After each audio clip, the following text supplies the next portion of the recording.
हे नमस्कार मंडळी, मी प्रिया पानसरे. तर तुम्हाला सर्वांना योगा दिनाच्या खूप खूप शुभेच्छा. Stay healthy and fit.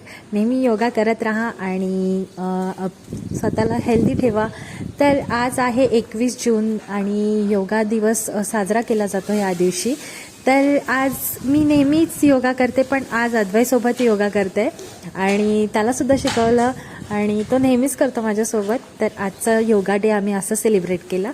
आणि त्यानंतर मला जायचं होतं अंगणवाडीमध्ये. इथे जवळच अंगणवाडी आहे. तिथल्या शिक्षिका मला नेहमीच छोट्या मुलांना योगा शिकवण्यासाठी, प्राणायाम शिकवण्यासाठी आणि त्यांच्या मम्मी लोकांना जनजागृती म्हणून योगाचं लेक्चर असतो आणि थोड्याफार योगा पोजेस असतात. तर मी त्याच्यासाठी दरवर्षी जाते तिथे. तर यावर्षीसुद्धा मला इन्व्हाइट केलं आहे, सो तिथे मी जाणार आहे. आणि आजचा दिवस मी असा सेलिब्रेट करते आणि योगा डे असा माझा साजरा होतो.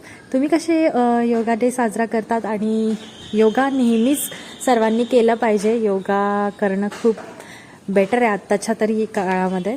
सो हे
ओके. तर योगा अंगणवाडीमधनं आल्यानंतर अद्वैतचं योगा पोजेस चालू होतं. तो सुद्धा बोलला की मला व्हिडिओमध्ये योगा दाखवायचा आहे. सो त्याचं शूट होतं, त्याने सुद्धा योगा केला आणि आजचा दिवस असा केला. So bye, stay healthy.